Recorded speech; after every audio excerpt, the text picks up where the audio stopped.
Greetings Earthlings, today I'm back with a review of an updated microphone from Audio-Technica. That microphone being the Audio-Technica ATR2500x-USB, not to be confused with the Audio-Technica ATR2500-USB. It doesn't have the X, that's the difference, the new version has the X. If you are interested in this microphone, it will cost you around $120. Like always, I'll throw some links down below. For this review, I have the microphone connected directly to my Mac. I am recording at 24-bit 48 kHz. My gain is set at around 50%. I will not do any kind of post-processing, but I may have to boost it a little bit in post, so check the doobly-doo to see what I diddly did. And now let's talk about what comes in the box. Of course, you are going to get the microphone. You will get a desktop tripod with the mount already installed. You'll get an additional regular hard mount, which does have 5/8 and 3/8 inch threading. You will get two cables, a USB-C to USB-C cable, and a USB-C to USB-A cable. You'll also get some documentation and a US lifetime limited end-user warranty. Then as far as the build quality, it feels more than sufficient. It has an all-metal body as well as a very firm metal mesh grille. And if the manufacturing location matters to you, this is made in China. Then on the front of the mic, you will find a blue light that indicates the microphone is plugged in and getting power. This does not function as a clipping indicator. This does not function as a mute indicator. This is just a power light. Directly beneath that, you will find the headphone volume up and down controls. Then you'll find the 3.5mm headphone port, which does allow for zero latency monitoring and computer playback. There is nothing else as you move around the sides of the microphone, and on the bottom of this, you will find the USB-C port. Then as far as the specs, this microphone has a cardioid polar pattern. It has a frequency response of 30 Hz to 15 kHz, a sensitivity which is unknown, A to D conversion of up to 24-bit and 192 kHz, and that is pretty much all we get. Nothing else. Now I am spinning around the ATR2500X to 90 degrees so you can hear the off-axis rejection and coloration. We'll continue around to 180 degrees. Here's what the rear of the microphone sounds like. Continuing around to the second 90-degree angle, there we go, and then rotating and ending at the front of the microphone. Now let's go ahead and test the plosive rejection of this thing. Please bring pizza pronto. Please bring pizza pronto. Please bring pizza pronto. Now I am right on top of the microphone to demonstrate the proximity effect, and here is how the audio sounds. About 3 inches off of the mic with it pointed at the corner of my mouth, and here is how the audio sounds. About 1 foot away from the microphone, 2 feet away from the microphone, and about 4 feet away from the microphone. Now I am typing on a keyboard with Gato blue switches to see how much of my voice versus how much of the keyboard it picks up. And then for all you hot tub streamin' gamin' folk out there, now I am typing on the sad W keys. Here is how the microphone sounds in a well-treated room. Now here is the microphone in a completely untreated room. I'm about 1.5 feet away from the mic, and here is how the audio is sounding. And now to see how well the provided mount and the microphone as a whole rejects bumps, I will go ahead and tap on the desk to see how much of that noise it rejects. And then I will tap on the boom arm. The answer is it doesn't. And now to be extremely thorough and annoying, I will tap on the microphone's body to see if there are any kind of resonant frequencies.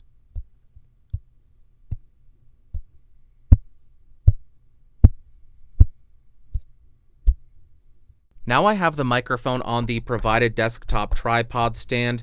This puts the microphone about 1.5 feet away from my mouth, and I am doing this to demonstrate why I typically do not recommend using the desktop stands that come with microphones, and rather getting a boom arm that allows you to get the microphone a bit closer to your mouth. First off, when the microphone is this far away from you, and if you are in an untreated space, you are going to sound a lot more distance, you are going to pick up a lot more room tone, and that's going to sound pretty bad, especially for conference calls. Secondly, now it's right on the desk. so it will pick up bumps of that if you are typing or anything. And on the note of typing, it's a lot closer to the keyboard, so if you have any kind of loud switches, that is going to cause an issue. So typically I would recommend, instead of doing this, getting it on a boom arm and getting the microphone closer to your mouth like this. Now I'm going to go ahead and throw the microphone in my box of doom, which is an isolation cabinet, so we can see what kind of noise the microphone's preamps generate.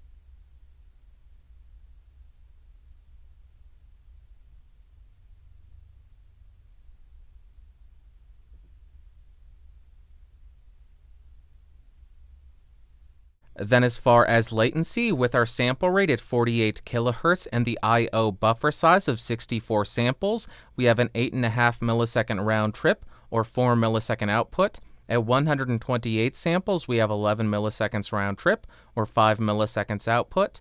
And jumping up to 256 samples, we have 16.5 milliseconds round trip or 8 milliseconds output. Then when we jump up to 192 kHz with our I/O buffer at 64 samples, we have 6.5 milliseconds round trip or about 3 milliseconds output. Jumping up to 128 samples, we have 7 milliseconds round trip or 3.2 milliseconds output. And jumping up to 256 samples, we have 8.5 milliseconds round trip or around 4 milliseconds output. Then as far as the headphone amp in this thing, it was capable of driving the Sennheiser HD650s to a listenable level, but I was getting around 75 to 80% of my volume to get there. So I do think that the headphone amp is a little bit underpowered, so I would not recommend it if you are going to be driving headphones that are much more difficult to drive than the HD650s. Also, a quick note on the zero latency monitoring from the headphone port. It seems as though it is a set level set at the factory. You cannot increase it or decrease it using the headphone volume up and down. You cannot increase it or decrease it based on the gain of your microphone in your system settings, and there doesn't appear to be a way to turn it off. So I wanted to make a note letting you know that when you hear zero latency monitoring, you can't shut it off and you can't make it quieter, you can't make it louder. You're stuck with what it is set at out of the factory. Now I want to do a very quick comparison between the ATR2500X-USB and a bunch of other microphones on the market so we can see how it compares to the competition and to demonstrate what kind of other options you have if you're looking for a spoken word microphone. Like always, we'll start on the mic that we're reviewing. This is the ATR2500X-USB, 24-bit 48 kHz, gain at 50% on my Mac, 6 inches away from the microphone, no post-processing, but check the lower third to see how much I boosted it in post, and make sure to check the lower third on all of these mics to see how much I boost each of them. Now I am on the Razer Seiren Mini. This costs around $50. It has no headphone jack. It is a very basic bare bones microphone. I am recording 16-bit 48 kHz with my gain at 50%, 6 inches off, and here is how this sounds. Let's jump back to the ATR2500 and do some more comparisons. Back on the 2500X-USB again so you can hear how this sounds. Nothing has changed. Let's jump to the next microphone. Now I am speaking into the Samson Q2u. This is an XLR and USB dynamic microphone. This costs around $60 to $70, and I am about 4 or 5 inches off of this. My gain is set at 75%. I am recording at 16-bit 48 kHz, and here is how the audio sounds. Let's jump back to the ATR2500X USB and do some more comparisons. Again, we're back on the 2500X so you can hear how this sounds and get a good feel for it before we jump to the next mic, which we are going to do now. Now I am speaking into the AKG P120. This is an XLR condenser microphone. I'm connected to the Focusrite 18i20 2nd gen, gain set at 1 o'clock, 24-bit 48 kilohertz, and here's how the audio sounds. If I did not mention, this goes for around $70, and there you go. No post-process and nothing. Check the lower third. Let's do some more comparisons. Again, I want to let you hear how this mic sounds in between every single mic that we're comparing it against. This is the ATR2500X-USB. Let's jump to the next microphone. Now I'm speaking into the Audio Technica AT2005 USB.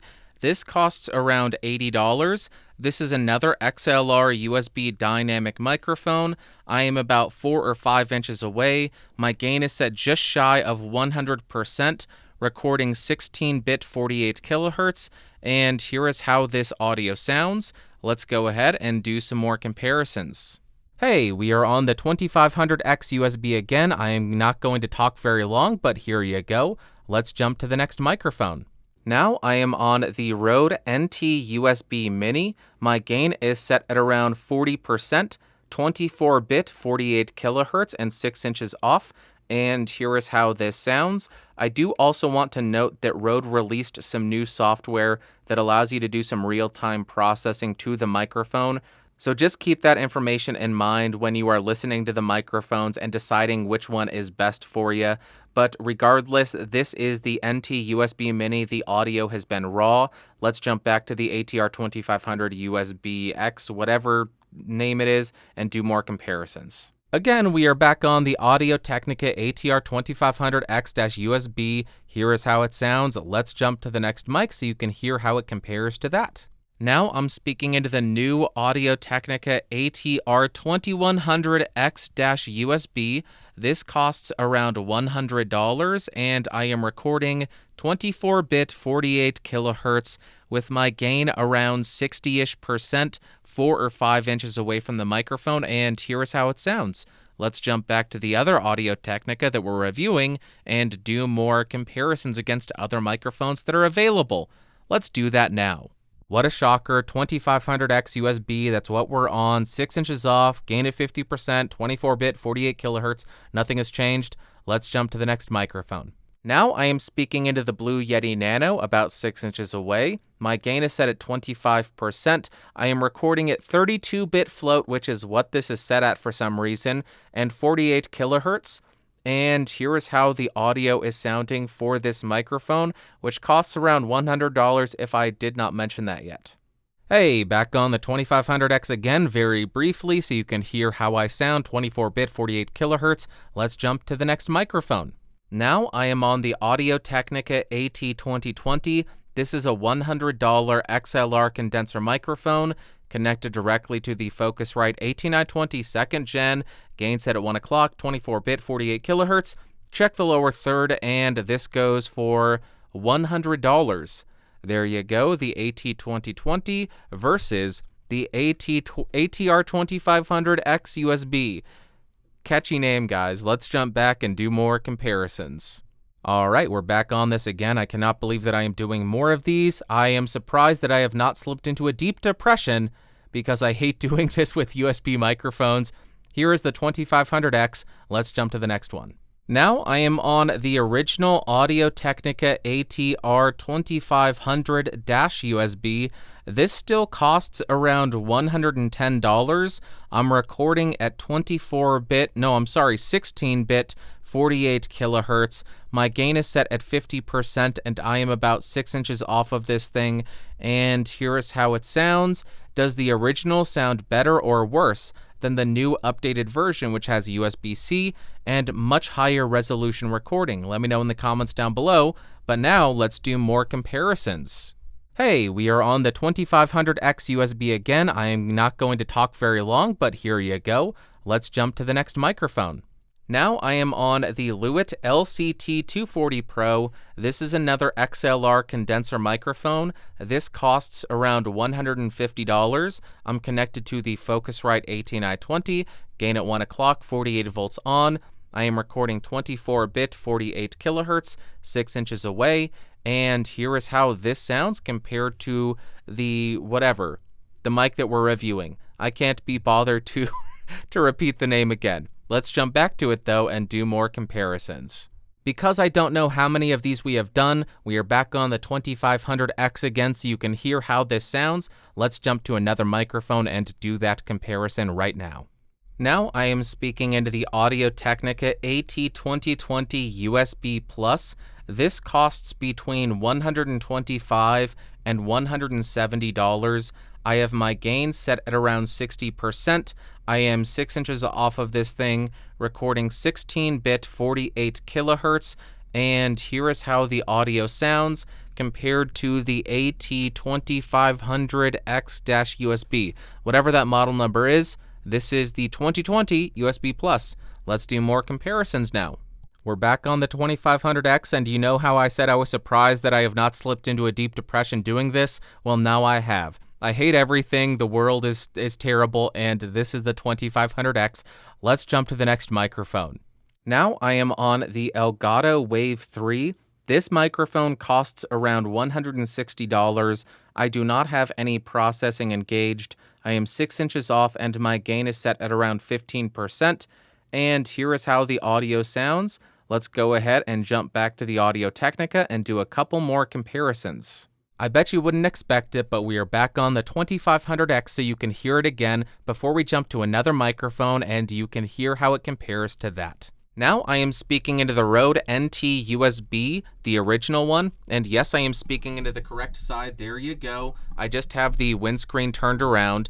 I am 6 inches off of this thing. My gain is set at around 60%, 16-bit 48 kilohertz. This costs around $170 to $180, and here's how it sounds. There you go. Let's jump back to the Audio-Technica and do some more comparisons. All right, I think we're getting near the end, and now I am all cheerful and happy. This is the 2500X. Get a good feel for it. Nothing has changed. Let's jump to another microphone so you can hear that. Now we are on the Rode NT1. This is another XLR condenser microphone, and this costs around $270. I am 6 inches off.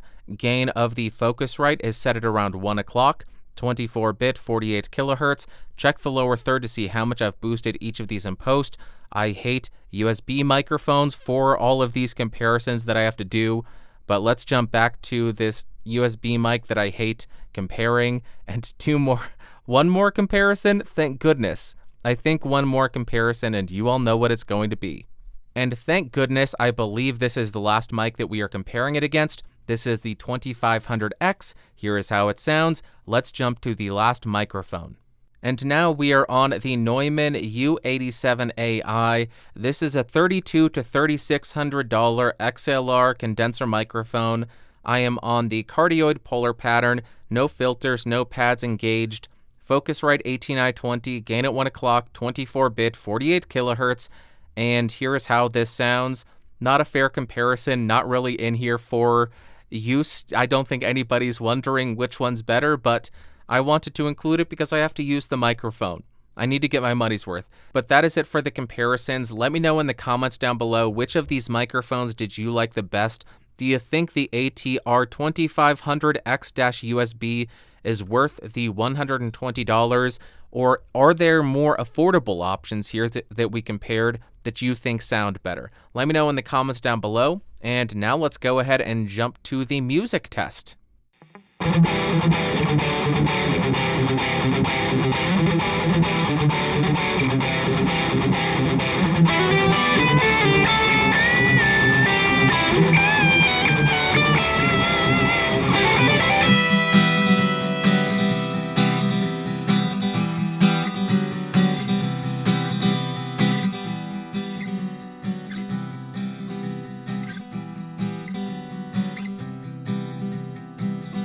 Audio-Technica, I've got another question for you.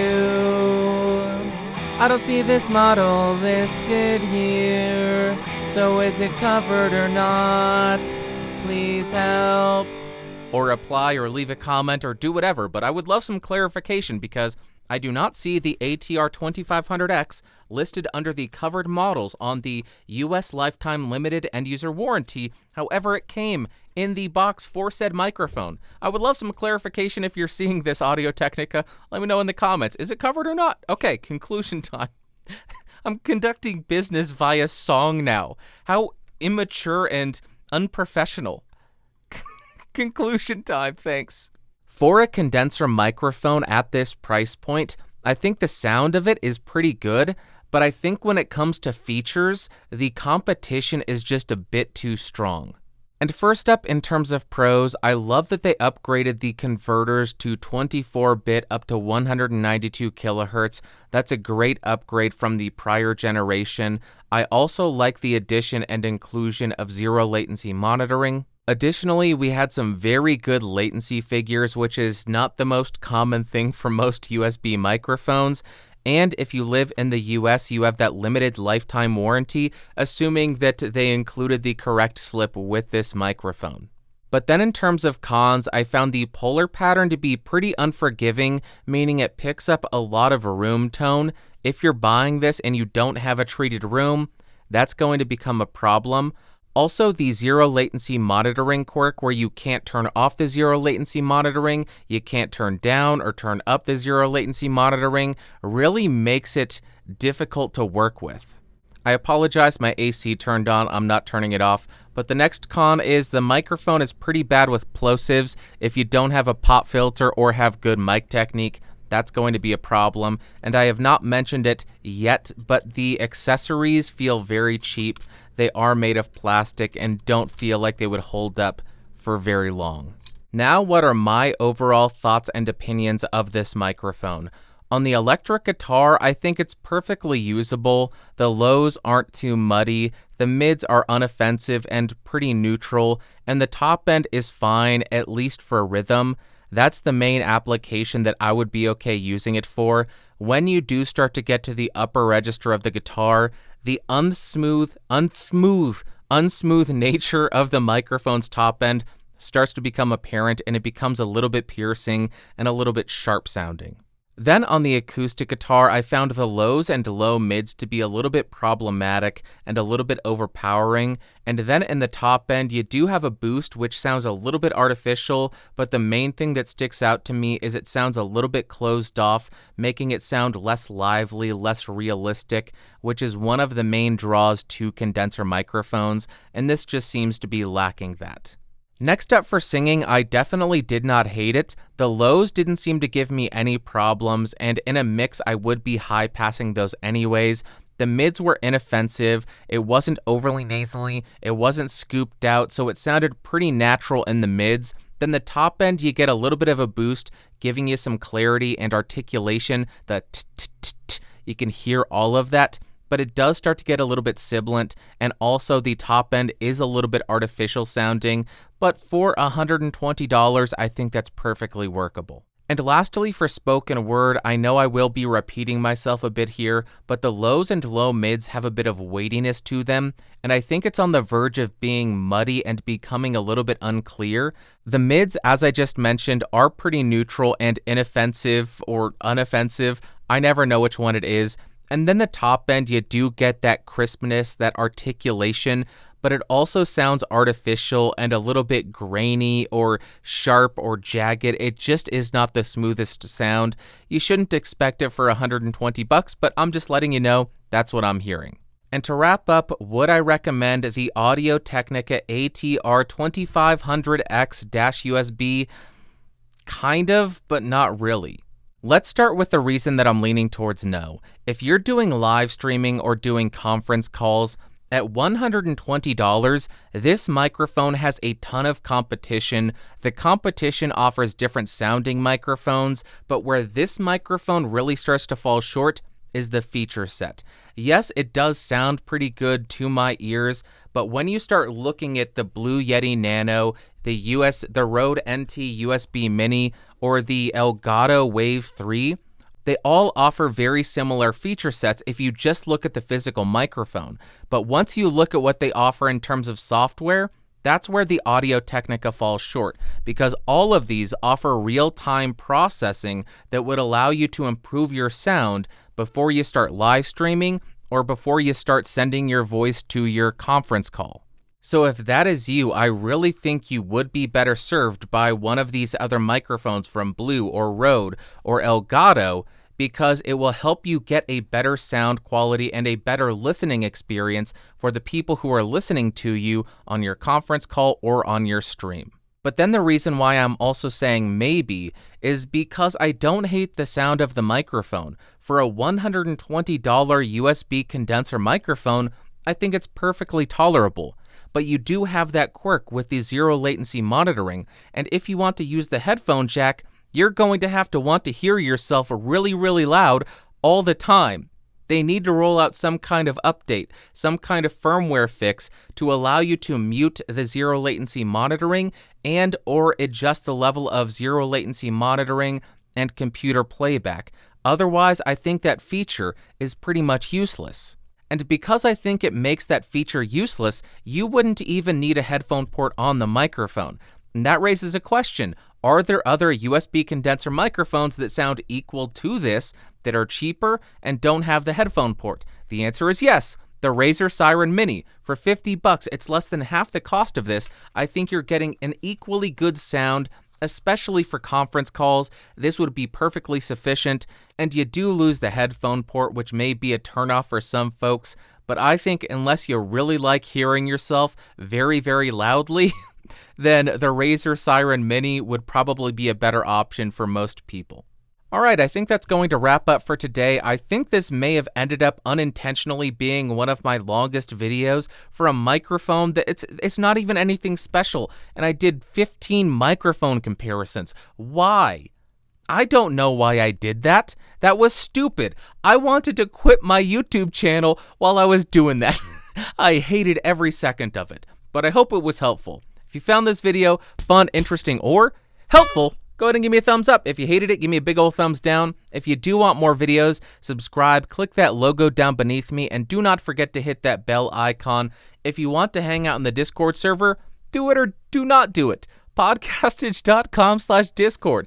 And if you want to support the channel and become one of these amazing people over here, you can do so by clicking that join button or going to patreon.com/podcastage and joining at the $5 tier or higher. It really does help me continue to bring you these videos. So until next time, thank you so much for watching. Thank you so much for listening. I'm sorry for bumping this stuff so much, and I will talk to you next week. I love you. Bye-bye.